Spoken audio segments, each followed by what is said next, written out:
Nah, ini salah satu yang dari berdampak tadi. Ya, jadi mahasiswa, apalagi kemudian ada kolaborasi internasional, mereka bisa berinteraksi. Ya. Oleh karena itu, strategi dengan 2MB itu, saya tidak ingin bertahan di ruangan konseling, memperbanyak konselor, tidak. Tapi saya ingin menyerang. Tapi ketika kita bisa berdiskusi seperti ini, kita divalidasi. Sejauh mana kematangan emosi kita, sejauh mana keluasan wawasan kita, sejauh mana kematangan berpikir kita.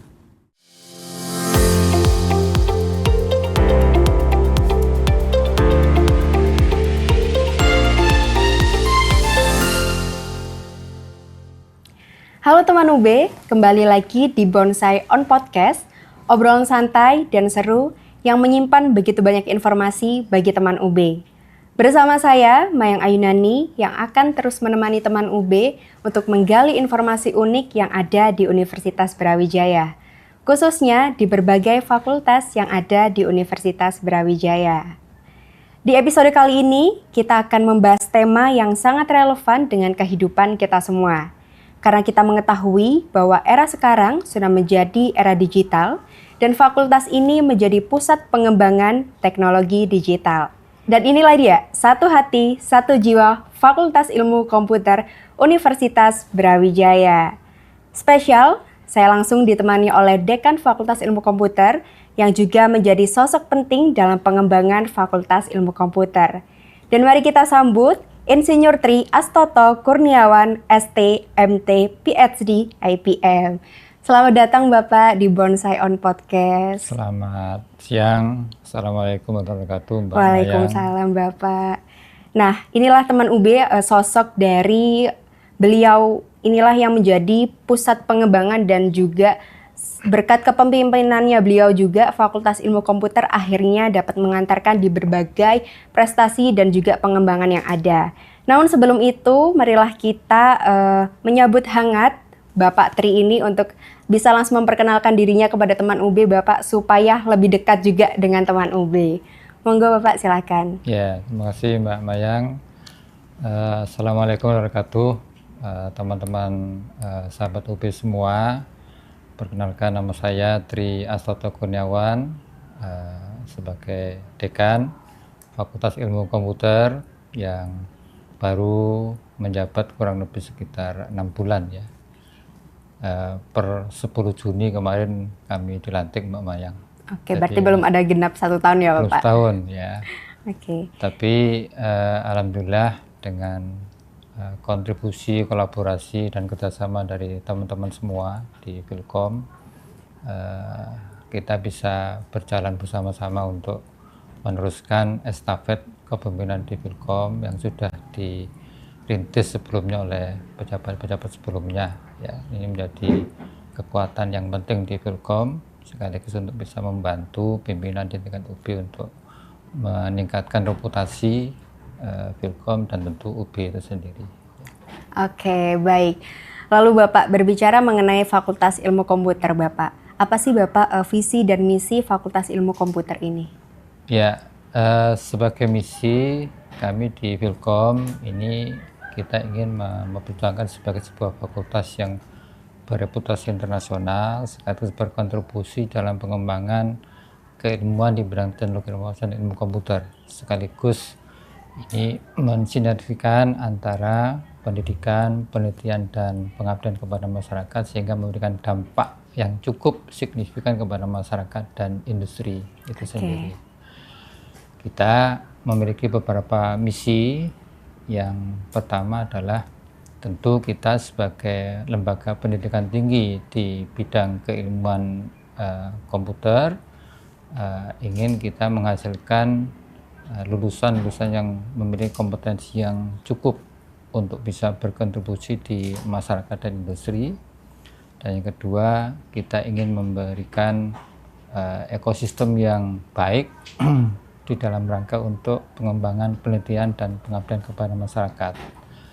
Yang ketiga, kita ingin membangun tata kelola yang cukup proporsional dan matang dalam rangka untuk mengembangkan institusi secara berkelanjutan begitu.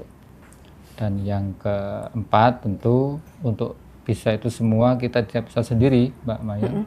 Kita harus membangun kolaborasi kerjasama dengan berbagai stakeholder yang ada, baik di dalam negeri maupun di luar negeri. Itu kerjasama yang kita ingin bangun ke depan. Oke, berarti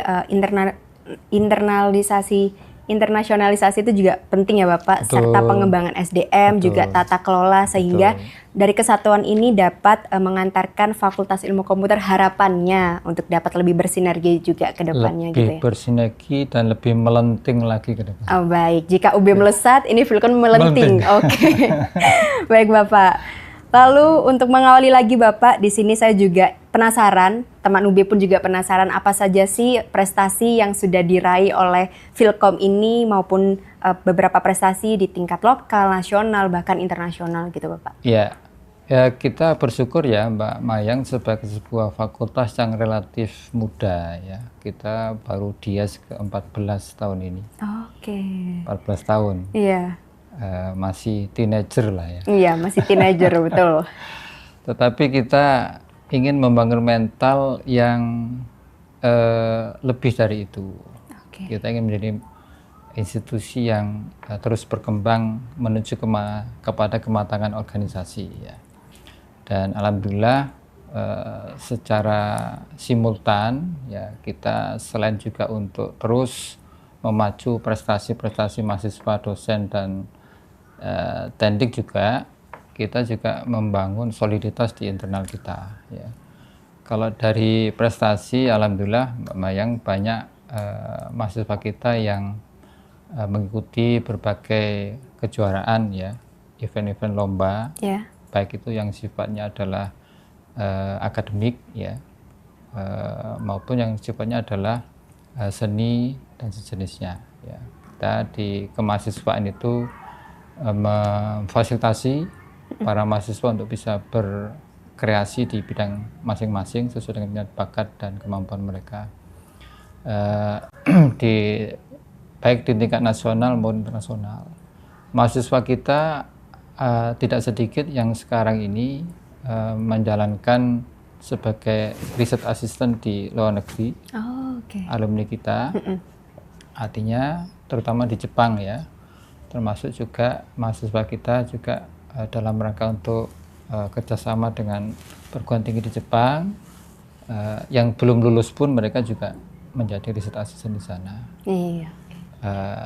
Ini salah satu bentuk rekognisi dari institusi yang ada di luar negeri. Artinya kemampuan mahasiswa kita itu cukup bisa diperhitungkan begitu. Iya.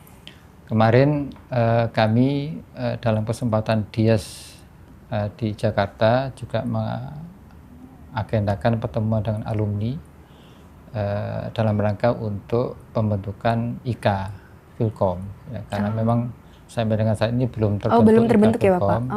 Sehingga kemarin kita coba konsolidasi membentuk IK Filkom begitu, dan dari informasi mereka alhamdulillah banyak yang sudah mendapatkan posisi di berbagai perusahaan ya. Alhamdulillah baik gitu, yang itu BUMN maupun yang sifatnya swasta ya. Dan juga di pemerintahan. Ada yang di Pemprov DKI, ada yang di lembaga perbankan seperti BRI, ada yang di kementerian lembaga ya, dan ada di BUMN juga. Jadi saya pikir ini sebuah capaian yang luar biasa. Iya, betul. Ada yang angkatan 2013 itu sudah menjadi asisten vice presiden di sebuah perusahaan. Iya. Ini 2013, dia lulus 2018. Jadi kalau 2018 sekarang ke 2025 itu kan 7 tahun. Iya, betul. Sudah posisi seperti itu. Artinya kan cukup membanggakan. Iya, betul. Itu. Sangat membanggakan itu, ya. Pak. Kemudian kalau dari dosen, alhamdulillah banyak dosen-dosen kita sudah direkognisi oleh internasional juga ya, sebagai baik itu sebagai keynote speaker di dalam conference ataupun di dalam berbagai penerbitan jurnal juga sama. Di Tendik juga sama ya, beberapa kemarin kan sempat sebagai di tingkat UB ya, sebagai tenaga berprestasi misalnya. Dan ini semuanya kita dorong untuk ke sana, tetapi kita ingin itu harus bisa secara berkelanjutan. Jadi prestasi itu tidak dibangun secara instan, tetapi kita ingin prestasi dibangun secara sistemik begitu. Sehingga arah kita sekarang bagaimana kemudian membangun organisasi Filkom itu secara sistemik sambil menjaga apa yang sudah kita raih sekarang ini untuk kemudian kita lebih baik lagi, lebih melenting lagi tadi ya Pak. Lebih melenting lagi sehingga kita secara organisasi itu semakin matang begitu. Bahwa prestasi kita itu bukan didapat secara ujuk-ujuk begitu. Tapi memang sebuah perjalanan yang memang sudah direncanakan dan dikondisikan sedemikian rupa sehingga kemudian sustain ke depan. Terutama untuk kita menyiapkan lulusan-lulusan yang berkompeten tadi. Berarti kita ingin juga salah satu lulusan cara itu berprestasi, kemudian mereka bisa menunjukkan kontribusi di masyarakat itu dalam kurva distribusi normal. Begitu. Artinya apa? Proses kita di dalam mendidik mereka itu menyasar sebagian besar mahasiswa kita untuk bisa berprestasi, berkontribusi dan berkompetensi di situ. Ya, artinya mereka bisa begitu bukan by accident, tapi secara sadar kita membangun proses itu, dan proses itu harus bisa diaudit, bisa divalidasi bahwa ini memang menuju kepada arah yang menghasilkan produk seperti itu. Nah ini yang tantangan kita saat ini untuk mematangkan organisasi itu, Pak Mayang. Berarti prestasinya pun tidak hanya dari mahasiswa, namun juga dosen, bahkan alumni pun juga berprestasi Bapak. Karena memang peran alumni itu juga sangat penting ya Pak, gitu. Karena untuk pengembangan menyongsong, istilahnya adik-adiknya membantu gitu juga ya Bapak. Kami punya pandangan yang mungkin agak berbeda ya, bahwa reputasi Filkom ke depan itu sangat ditentukan oleh para alumni kita. Itu yang menjamin sustainability-nya, keberlanjutannya. Saya belajar dari perguruan-perguruan yang sudah senior ya, sebelum adanya perengkingan yang sekarang kita kenal ya, seperti GS, THE. Mereka sudah memiliki reputasi besar karena alumninya. Karena alumninya. Dan alumni itu jejaringnya sangat kuat. Jejaring yang dibangun oleh kompetensi, oleh kapasitas mereka. Dan itu sangat sustain, sangat berkelanjutan. Begitu. Nah, ini yang kita akan dorong ke sana. Bagaimana kemudian para alumni kita itu bisa membangun jejaring yang kuat, saling membantu, saling mendukung satu sama lain, tetapi didasari dengan kompetensi yang cukup. Bukan semata-mata jejaringnya saja, tapi betul-betul mereka memiliki kompetensi yang cukup untuk bisa berkontribusi di masyarakat. Begitu. Luar biasa sekali ya berarti peran alumni ini ya Pak gitu. Lalu di Fakultas Ilmu Komputer ini tadi sudah disebutkan beberapa prestasi Bapak untuk akhirnya mendorong pengembangan sumber daya manusianya. Lalu sistem atau program apa sih Bapak untuk akhirnya dapat melatih SDM ini supaya lebih berkualitas dan semakin berkembang lagi? Ya, baik.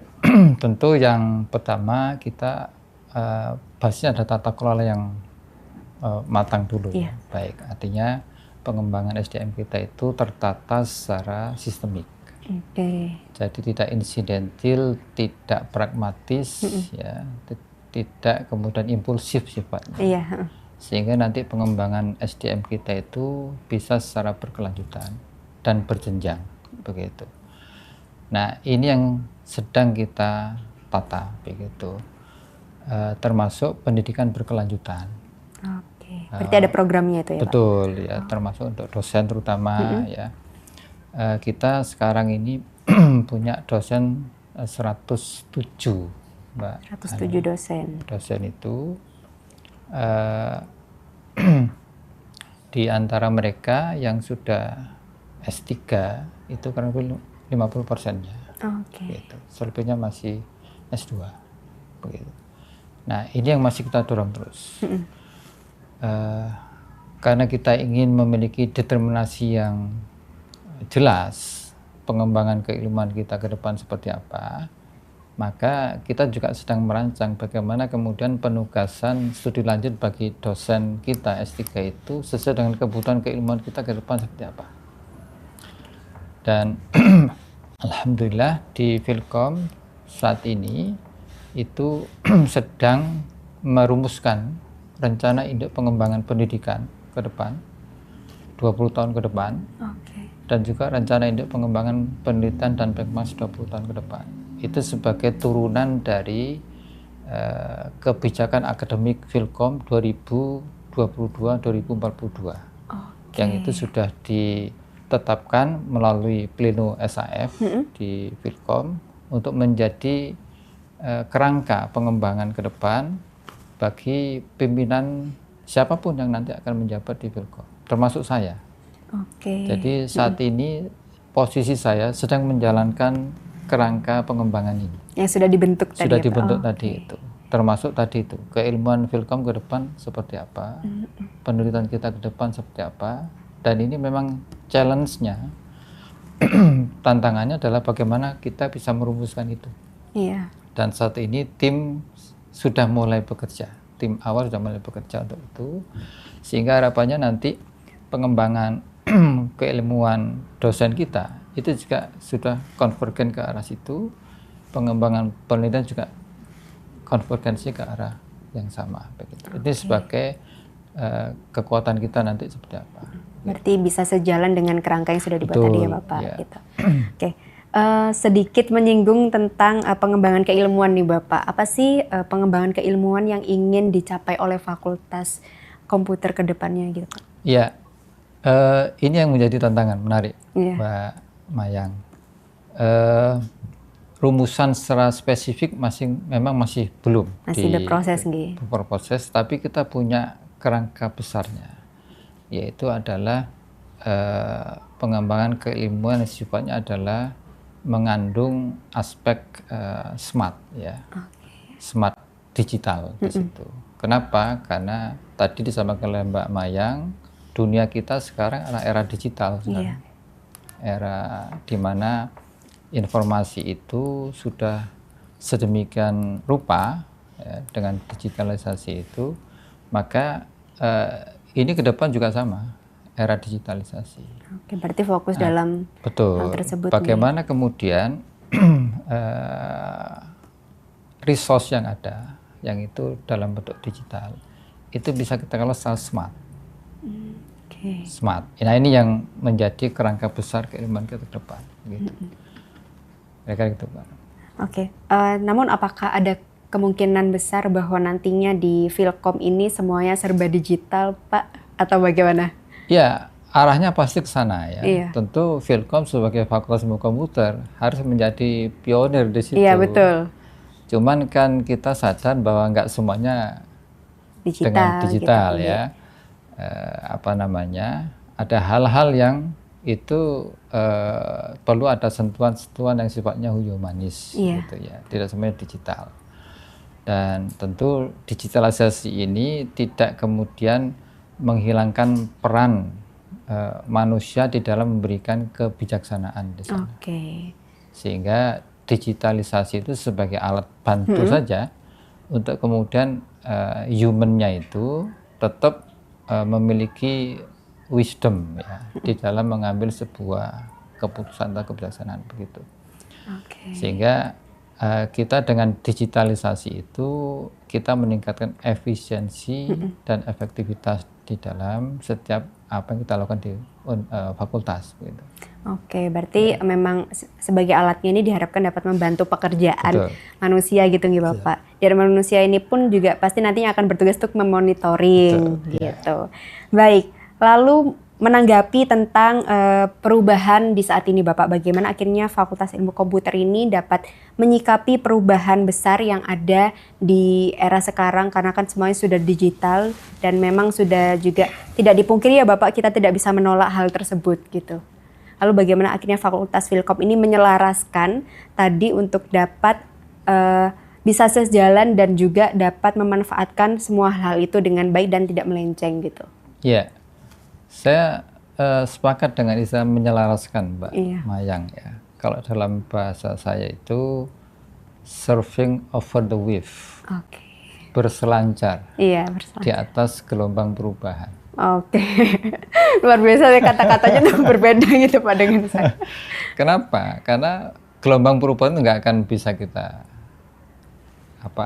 hindari hantam, gitu, nggak akan kita bisa hindari ya. Termasuk AI sekarang ya, nggak bisa kita menghalang itu. Kenapa? Karena itu memang kecenderungan ke sana. Ya, perubahan itu pasti akan terus betul. Karena satu-satunya yang abadi ya perubahan itu sendiri. Nah, cuman bagaimana kemudian kita bisa memanfaatkan perubahan itu, tidak tergerus oleh perubahan, tetapi kita bisa berselancar di atas gelombang perubahan. Artinya kita bisa mengendalikan bahwa perubahan itu bisa bermanfaat untuk kebutuhan kita, begitu. Nah, tentu di situ tadi saya sampaikan kemampuan untuk belajar cepat, kemampuan untuk belajar sepanjang hayat, growth mindset. Nah, ini yang sering kali saya tekankan di teman-teman di Filkom. Setiap insan yang ada di Filkom harus memiliki growth mindset. Ya, cara pandang tumbuh, ya, tidak fixed mindset. Ya, siapapun yang ada di Filkom tidak pandang usia, harus berani belajar, harus berani berubah, gitu. Untuk apa? Supaya kita survive dengan perubahan itu. Nah, ini semangat yang perlu kita bangun di Filkom. Kenapa? Karena teknologi komputer, digital, itu life cycle-nya sangat pendek sekali. Ya, Mbak Mayang mungkin sangat, smartphone kita itu dalam waktu nggak sampai 6 bulan sudah teknologi berubah lagi, terus berubah lagi. Ya, itu yang paling gampang kita cermati ya. Gitu. Nah, ini sama, maka kemampuan kita, kami di Filkom terutama ya, apakah itu dosen, mahasiswa, tendik, itu harus memikirkan kemampuan untuk beradaptasi dengan perubahan itu. Jadi kemampuan untuk berani belajar, ya, bahkan kalau bisa belajar cepat. Iya betul, belajar cepat. Belajar cepat itu juga harus dibangun kemampuan itu.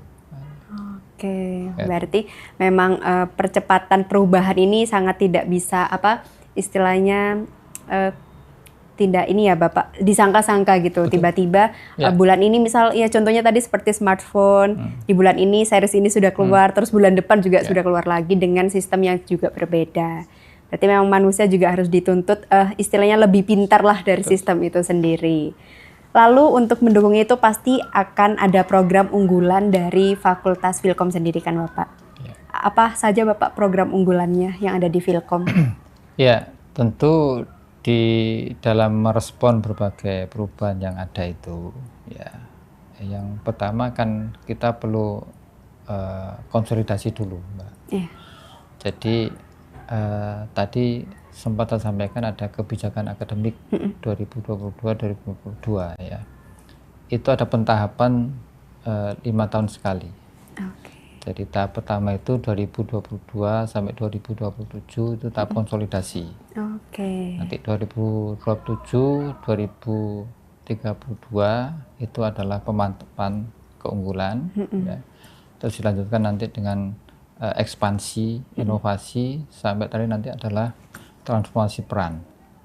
Nah, masing-masing tahapan ini ada prioritasnya apa, sehingga tadi aspek keberlanjutannya itu bisa terjaga, begitu.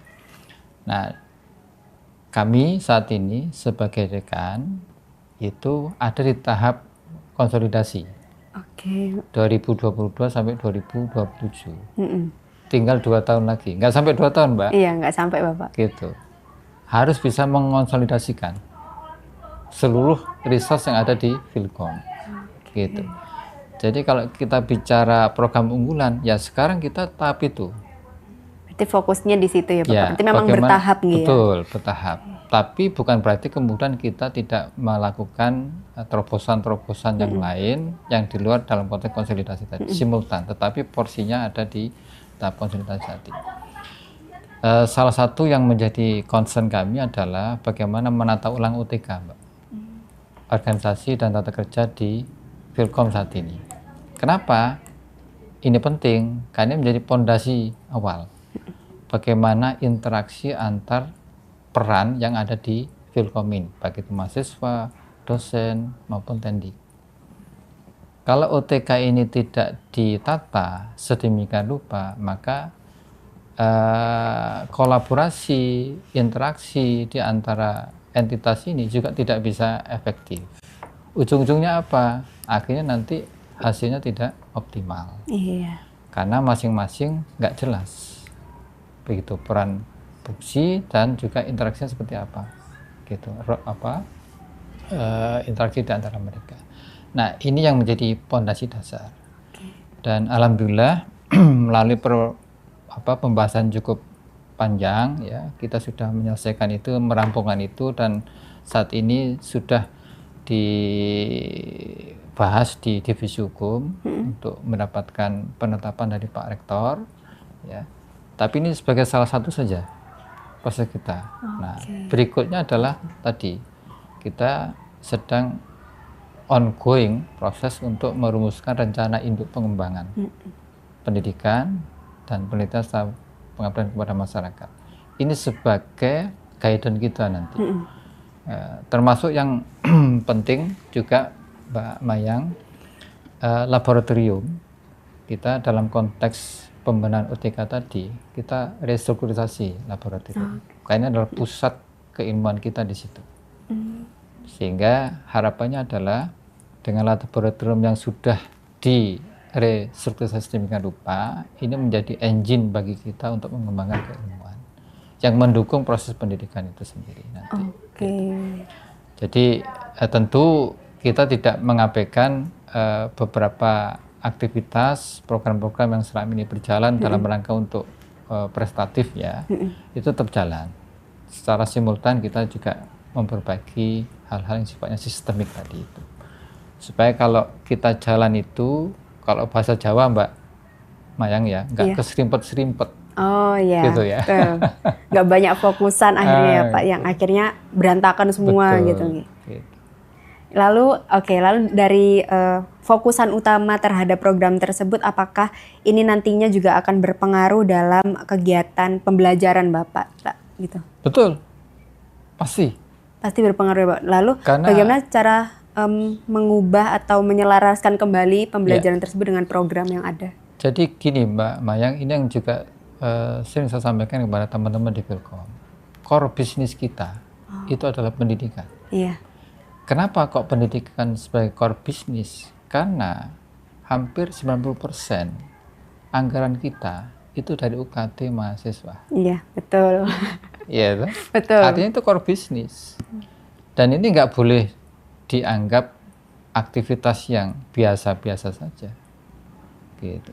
Dan yang sering saya sampaikan kepada teman-teman di Vilkom, landasan filosofisnya, landasan moral, ya, bahwa UKT itu bukan revenue,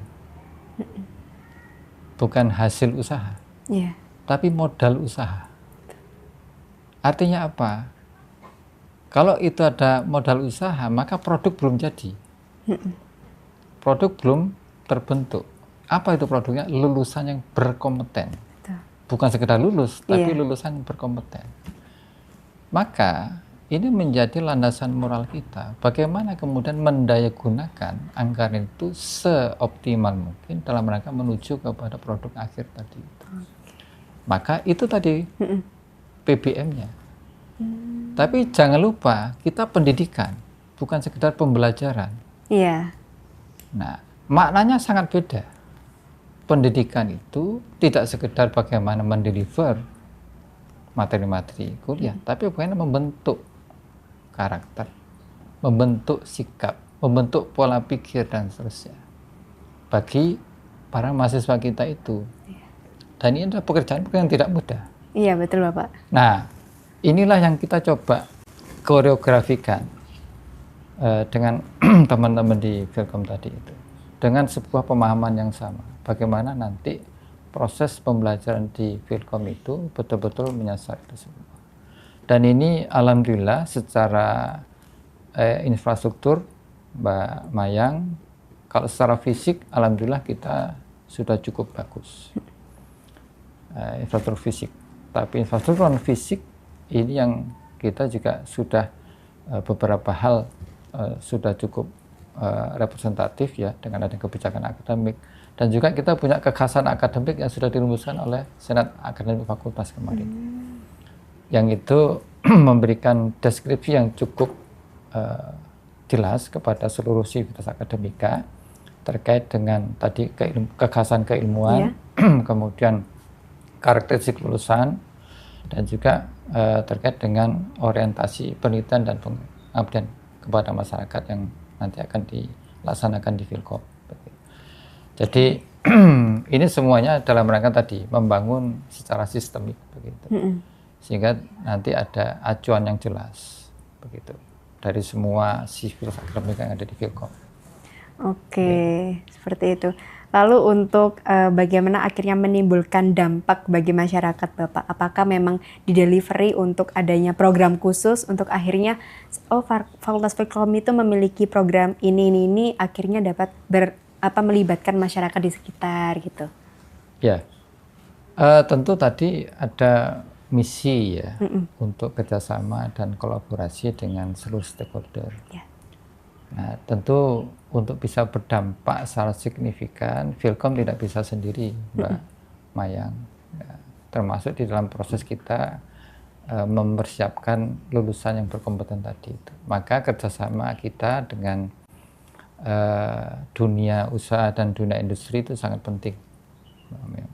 Dan untuk itu salah satu yang menjadi tantangan kami saat ini itu adalah mengimplementasikan atau merealisasikan konsep teaching factory di Filkom. Artinya kita ingin meningkatkan linkage antara dunia kampus dengan dunia industri. Gitu. Sebagai informasi, kemarin ketika kami ada kunjungan ke Jakarta, salah satu agendanya adalah berdiskusi dengan salah satu mitra industri kita untuk merealisasikan konsep ini. Konsep ini secara garis besar begini, Mbak Mayang. Jadi kami di Filkom itu akan menyediakan tempat khusus bagi mitra industri untuk bisa menempatkan perwakilan di situ dalam rangka untuk menyelesaikan proyek-proyek mereka secara real. Tetapi kemudian di tempat itu mengikut sertakan mahasiswa kita ya, dalam bentuk magang. Ya. Itu bisa dikonversi, Bapak? Bisa dikonversi, bukan direkognisi sebagai SKS berapa SKS jumlahnya di situ.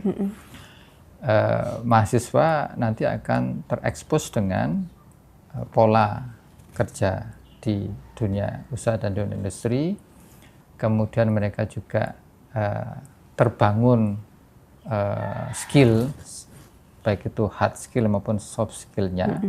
Kan di situ dia bekerja secara teamwork, ya, ada deadline, ada target, dan juga ada kemampuan yang dibutuhkan untuk menyelesaikan secara teknis di situ.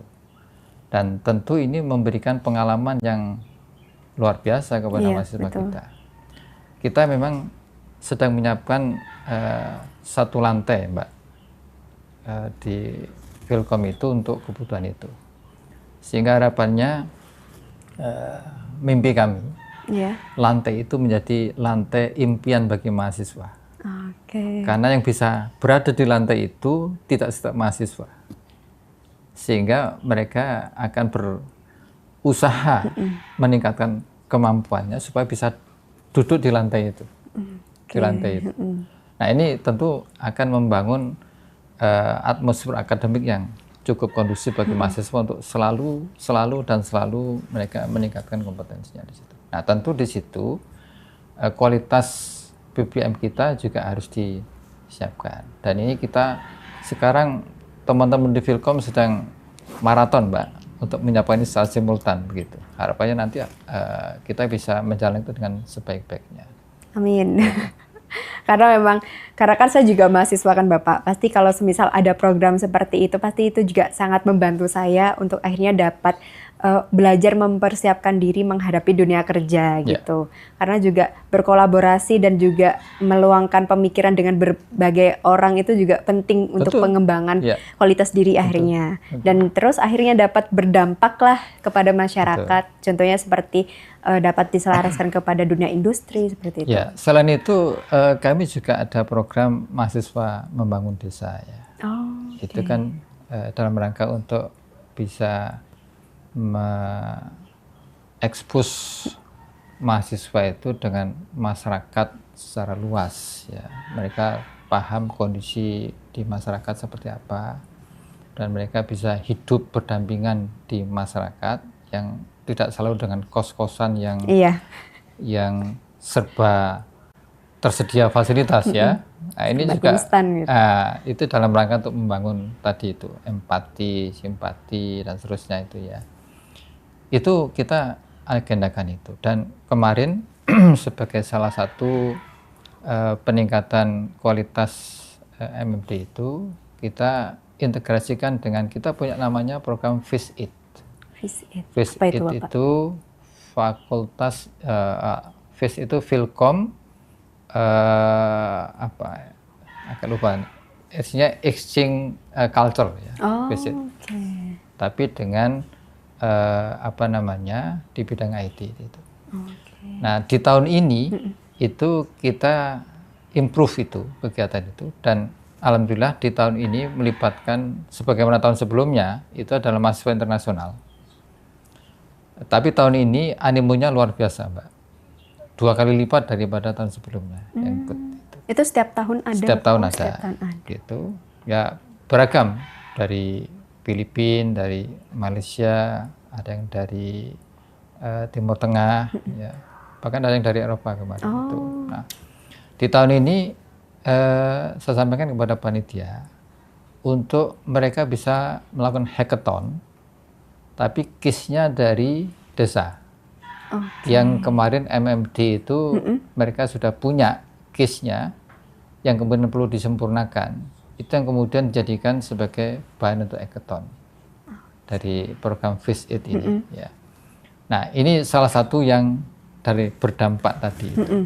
Ya, jadi mahasiswa, apalagi kemudian ada kolaborasi secara internasional, mereka bisa berinteraksi. Ya. Tidak hanya berkaitan dengan teknis akademik, ya, tapi mereka juga kemarin ada praktek membatik, ya, kemudian wisata ya ke salah satu tempat wisata di Malang, terus, ya. Mereka bisa saling berinteraksi secara rileks begitu ya, termasuk ke Bromo juga gitu ya. Nah, seru ini kan, ya Pak? Ya, ini kan memberikan exposure yang positif kepada mahasiswa kita. Betul. Mereka bisa terbangun mentalnya untuk tidak inferior. Ini yang penting. Betul, saya setuju. Karena juga pastinya secara tidak sadar akan membentuk karakter-karakter untuk mahasiswa itu sendiri, Bapak. Lalu bagaimana akhirnya ekosistem tersebut membangun sebuah pendidikan yang ideal di masa depan nih, Bapak? Ya, kalau kita bicara idealitas itu memang tantangannya banyak ya. Iya, banyak, betul. Kita ingin mengimpikan lulusan kita itu kuat secara mental, punya kompetensi hard skill, soft skill, kemudian mereka bisa berkolaborasi, memberikan manfaat kepada masyarakat. Itu ideal kita. Tapi tantangan juga besar. Ya, apa saja tantangannya, Pak? Tantangannya adalah sekarang kita punya isu mental health. Iya, betul. Ya. Betul. Ini sedang sudah marak menjadi gitu, Pak. isu nasional, bahkan internasional, Iya. mental health ini. Dan itu menjadi concern kami di Philcom. Oleh karena itu, beberapa waktu yang lalu, ya, dengan dihadir oleh Pak Rektor dan Pak Warek 1 bidang akademik, kita meluncurkan program yang namanya 2MB. 2MB. Ya, 2MB itu singkatan dari melebu bareng, metu bareng. Melebu bareng, metu bareng. Ya, Mbak Mayang ngerti artinya nggak? Orang Jawa, Pak? Orang Jawa saya, Pak. Masuk bersama, keluar pun bersama. Gitu. Iya. Itu bukan sekedar slogan. Dan ini adalah program yang baru pertama kali kita gulirkan untuk angkatan 2025. Oh.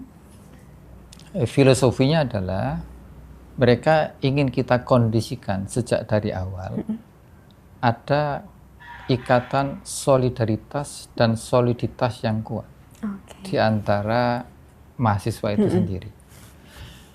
Kenapa? Karena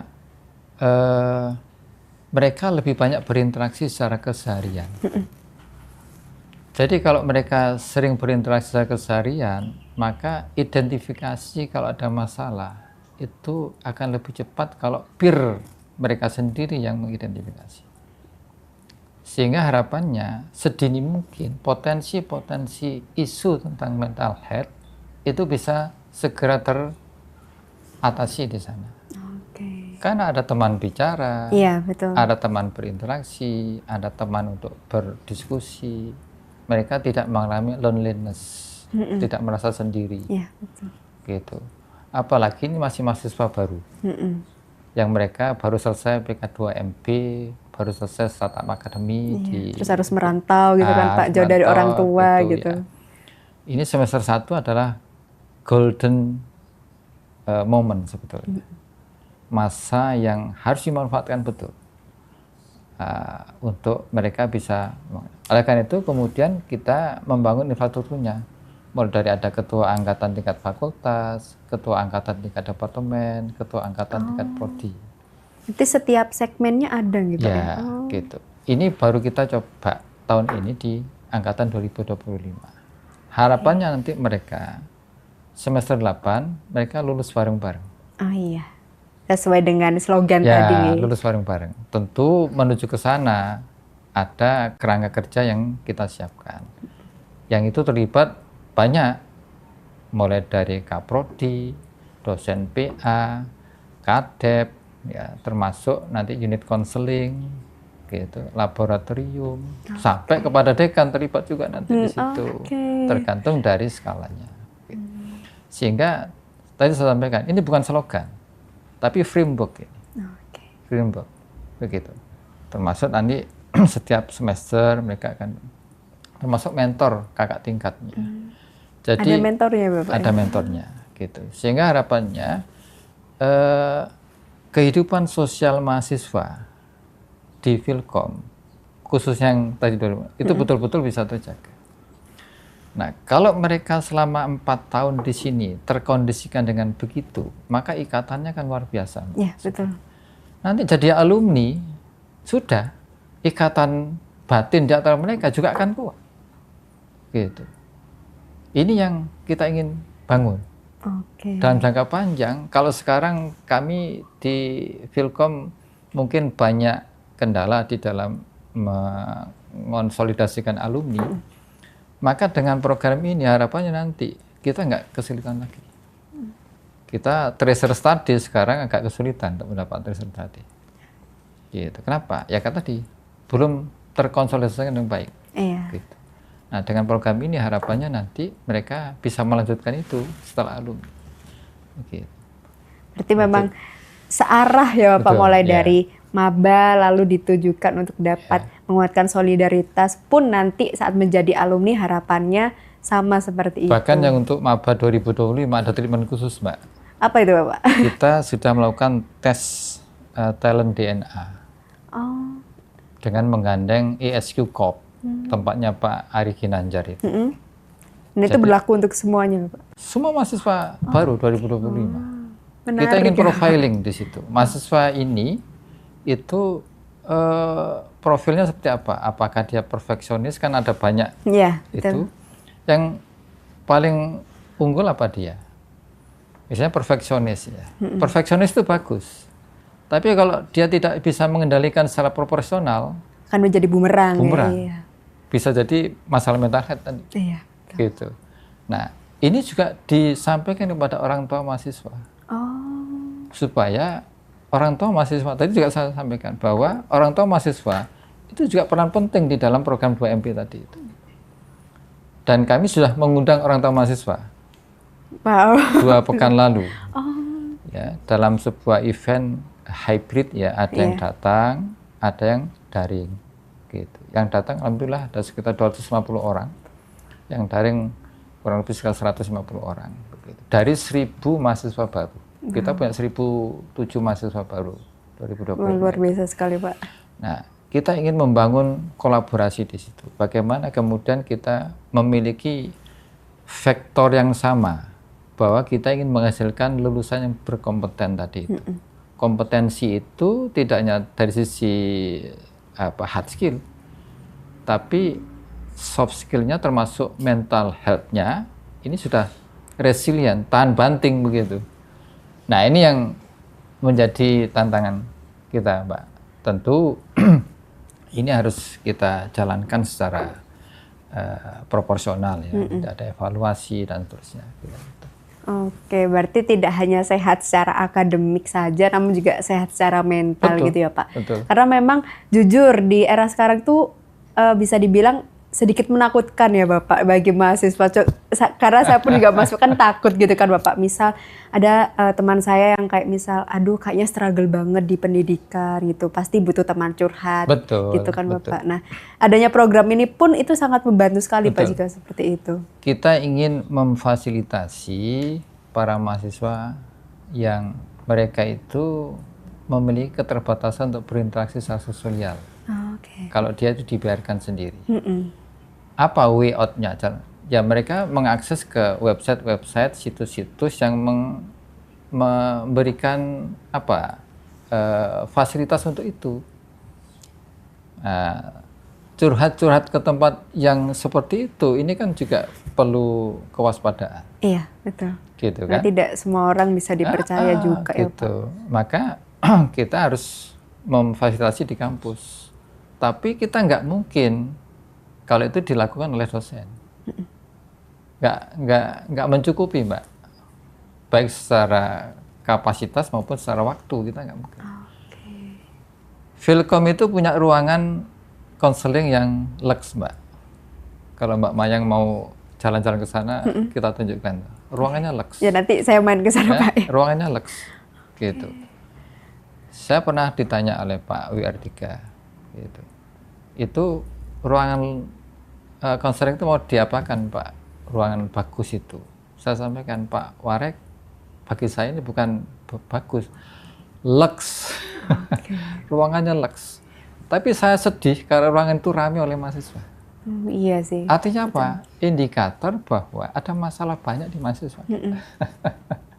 Oleh karena itu, strategi dengan 2MB itu, saya tidak ingin bertahan di ruangan konseling, memperbanyak konselor, tidak. Tapi saya ingin menyerang. Gitu. Bagaimana kemudian sejak awal potensi masalah mental health itu bisa langsung secara dini itu bisa teratasi oleh peer mereka, sesama mereka sendiri. Karena mereka sama-sama saling bisa berdiskusi. Iya. Gitu. Karena istilahnya sebaya ya, Pak. Sebaya, jadi paham gitu. perasaan satu sama lain Ya. gitu. Meskipun kita saat ini juga dibantu oleh ibu-ibu Dharma Wanita Persatuan di Philcom, itu ada program teman sebaya.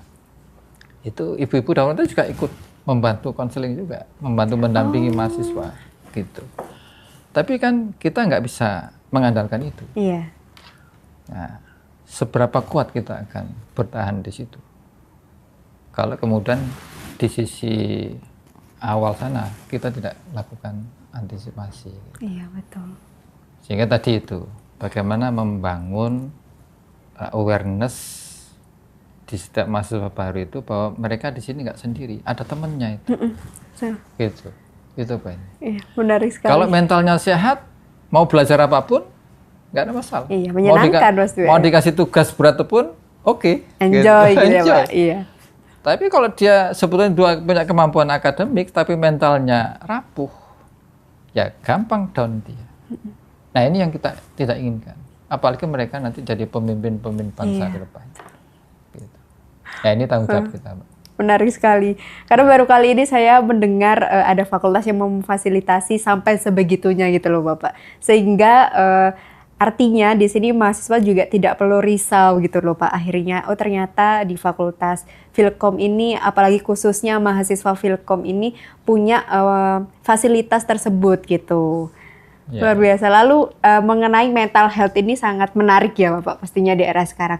Apa akhirnya pesan yang ingin Bapak sampaikan kepada mahasiswa khususnya yang sedang menonton teman UB untuk akhirnya dapat mempertahankan dirinya atau survive di dunia pendidikan gitu Pak?